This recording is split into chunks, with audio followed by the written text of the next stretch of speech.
subitement sans Makila. Et puis tout était vraiment récent. Sans Makila, Zoto tozali na yango ndeko na ngai. Ezali na mokeli na yango. Bien-aimé, kobeta tsolote. Po moko na suka tokoleka na esambiselo. Oh Yesu.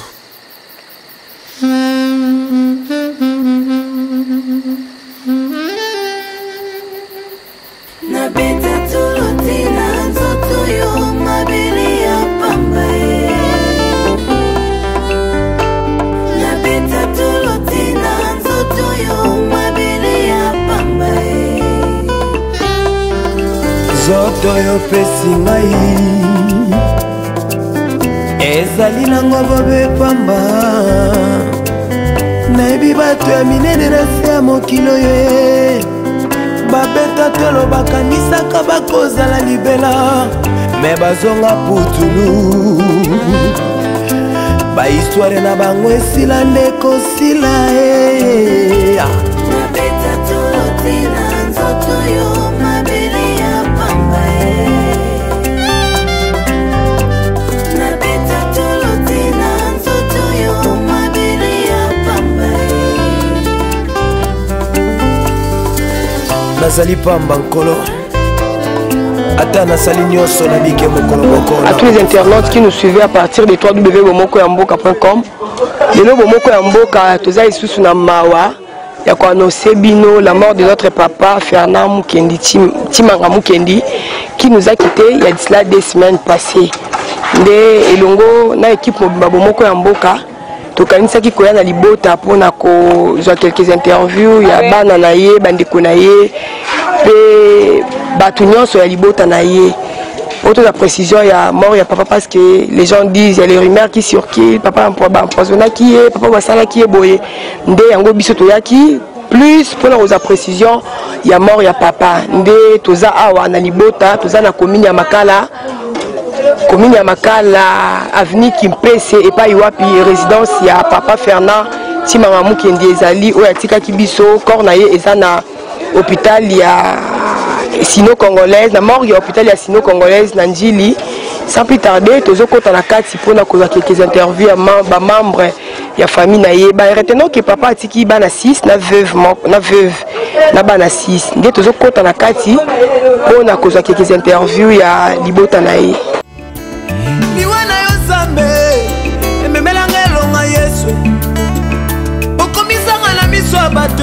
Otala famille na utate kolo. Nous sommes encore à l'église de la famille de notre frère qui nous a quittés il y a cela quelques mois, Rossi Timanga Mukendi, et famille a Rossi, Baouti Sousko perdre une de leurs papa Nabango, papa Fernand Mukendi Timanga. Atika Kibiso, il y a cela 4 jours, une semaine, depuis le samedi passé. De Bomoko Yamboka isa na pasi ya kozonga lisusu na libota oyo na période oyo ya pasi pe ya mawa ya ko perdre papa na biso Timanga Mukendi Fernand. Nde yango elongo na bino balandi na biso oyo bomesana kolanda biso dans www.bomokoyamboka.com. Toyaki na famille na équipe mobimba ya Bomoko Yamboka pour na précisément qu'est-ce qui se passe ou qu'est-ce qui s'est passé la mort ya papa Koufi na nini, c'était quoi, parce que après au kunda moi na ye samedi une semaine après papa aussi a tiki biso de toyaki koluka famille bo tu comment na ba image tout ça a na résidence ya papa Fernand Mukendi Timanga na Kimpese na commune ya Makala.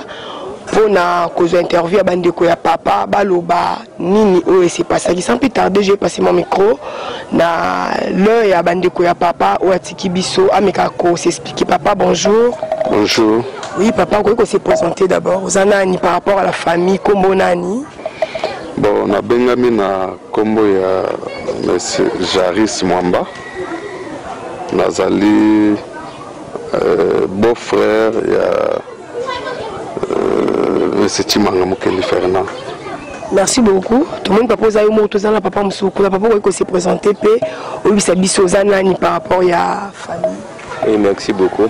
Quand azali grand frère ya oyo auti koloba azali côté na droite tozali basemeki ya papa Chimanga Fernand oyo akufi basemeki na ye.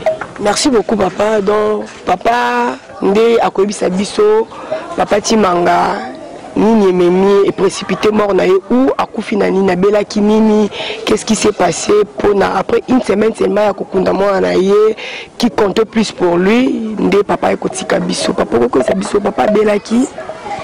Bon vraiment na sima ya liwa ya mwana na biso aussi Mukendi Chimanga biso na kata libota vraiment esalaki biso pasi mingi, esali pasi mingi na ndolenge totaki koperdre subitement boye, et surtout que malade moko liwa moko oyo ke moto ebongaka abeli oyebi ka abelaki epuis akokufa sava mais oyo ke assassiné ye vraiment esalaki biso pasi mingi tokokaki kosupporter yango te. Bon, c'est suite à cela que moni ekokontinue ti ekokoma mpe na liwa ya papa à cause kaka ya liwa wana, puisque aussi Mukendi azali mwana moko oyo papa Chimanga Fernand atiaki makanisi na ye mingi. Donc pour vous préciser, pardon papa, aussi Chimanga est le premier fils. Il y a papa Fernand Mukendi Chimanga. Oui, parmi les garçons, il est le premier fils. Ok, il est le premier fils parmi les garçons. Et puis, ce qui fait que tellement qu'il a beaucoup investi dans mon anaye, il n'a que mingi, à ça là qu'il faut aussi que comme c'est à sa classe, ce n'est pas peu de choses.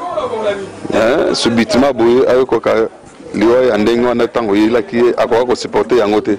C'est ce qui a fait que après avoir kokundaye 2 semaines après papa kaka kokanisa tango nyonso mwana na yo atoko kende ti eko sala crise anga pikaki crise, c'était jeudi Nandako.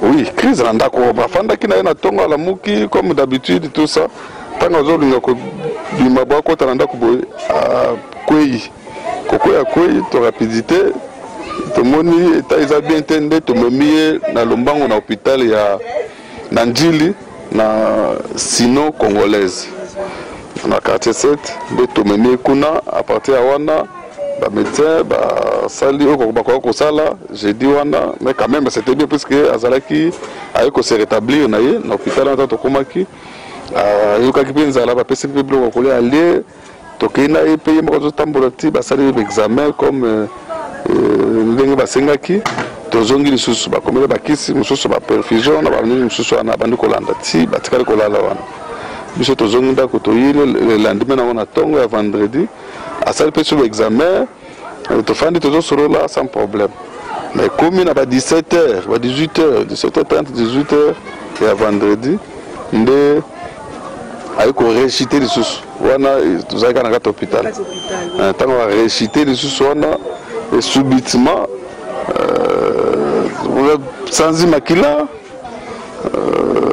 puis tout était vraiment récent sans makila subi pe makila tout ça na kata hôpital c'est vendredi à 18h nde ba memie na lombango na soins intensifs ba ko sala ba ko sala wana nzoka akotaki les gens koma mais 18h wana tina poko kama wana sans makila to yaki ko zongisa donc to kokisa ki à peu près 6 sachets mobimba makila donc transfuser qui est 6 sachets ya makila ba perfuser ba transfuser effectivement 6 sachets makila parce que makila banda ko bima musazo sanza tout ça ti to komi na ba 8h 9h30 avec kotika biso ba médecin ba loba kité pourquoi banda ko sanza makila wana zaki dit à quoi. Bon, selon prise à ce que les médecins ont aussi ça, ils ont problème à estomac, à quoi qui supporter choc à liwa ou les caractères de bota, il y a un mot sala qui est estomac, quoi qui supporter chuter et perforé, Donc c'est ce qui a causé que Liwanae.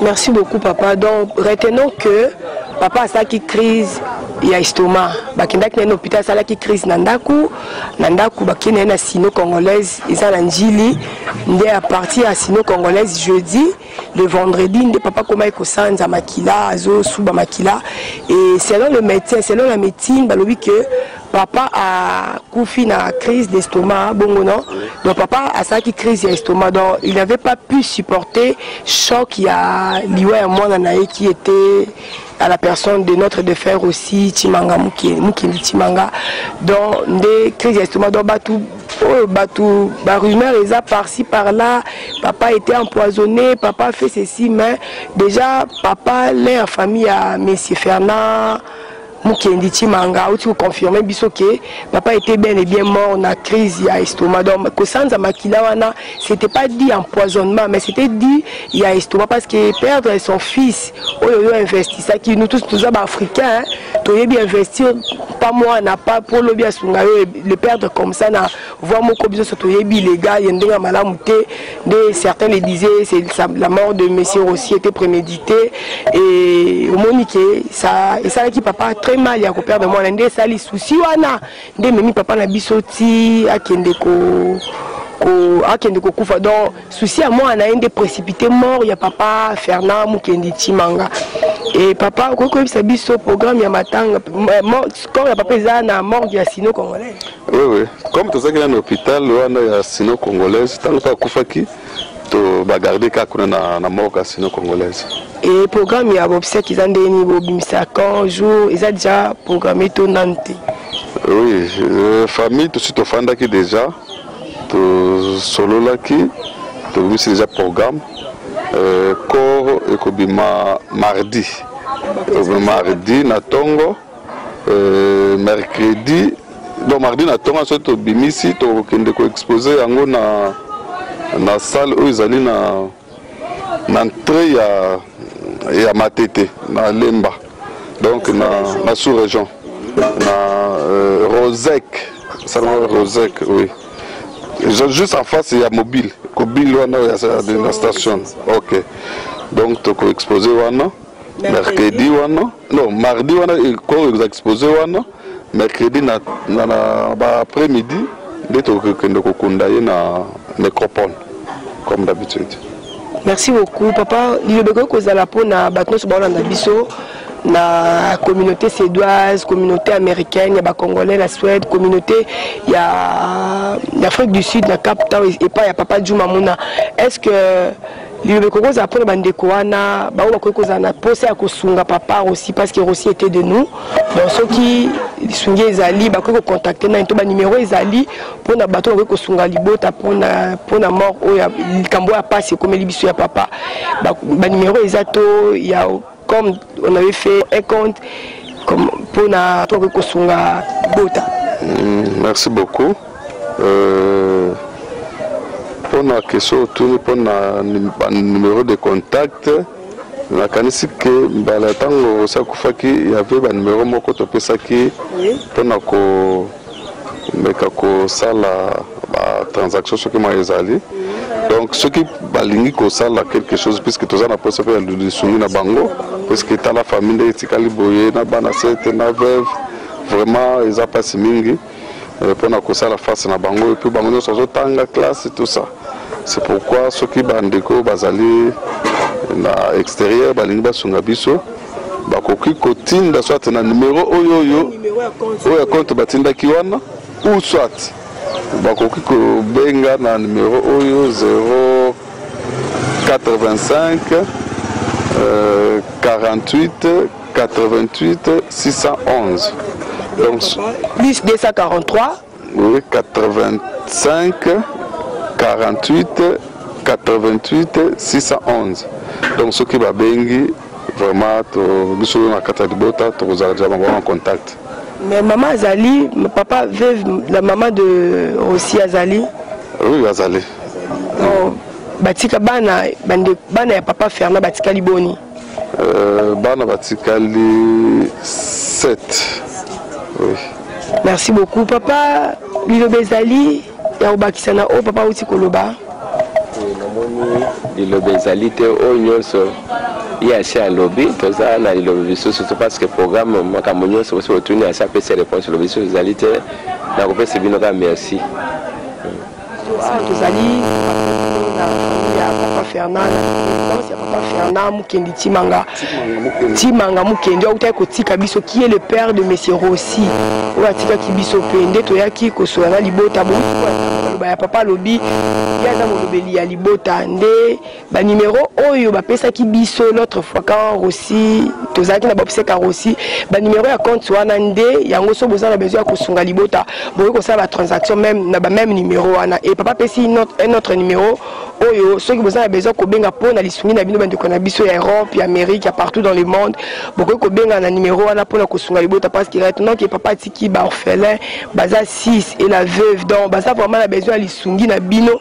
bandeko na biso oyo mesala kosunga libota parce que libota oyo eza libota na biso nyonso tu peux perdre moi et maintenant tu peux perdre papa donc ça fait trop mal les autres toucher biso nde tu yaki na libota donc retenons que nyonso papa lobby tout ça sur maloba baxate merci beaucoup à tout le monde qui nous a suivi à partir de 3W Bomoko ya Mboka tu remercier Bino tu peux simbo te bande ko nyonso bandi biso à toi notre boss Patrick Momo tu peux merci na opportunité auto na disponibilité au pesa ka biso pour la koya koluka mabota oyo eza na pasi baza na besoin ya lisungi et à tout le monde qui nous soutenu na bosente Ibrahim Shadrack Plamedi et Doris mon confrère de pour na lelo to sukisi awa tika to milengela nzoto tozali na yango ndeko na ngai ezali na mokeli na yango bien aimé kobeta tsolo te po moko na suka tokoleka na esambiselo. Oh, Yesu.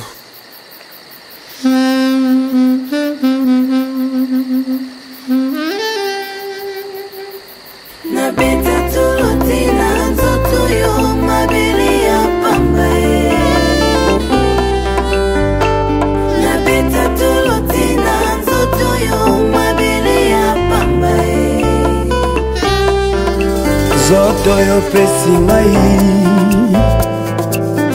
Je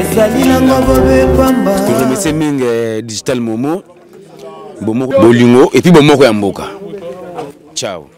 Monoko na ngai embelaka yo ntango nyonso nzoto na ngai ebinelaka kaka yo Yesu liwa na yo Nzambe ememelanga elonga Yesu okomisanga na miso ya bato otala fami na uta te kolo oponinga lelo okomisinga na miso ya bato Nzambe ayae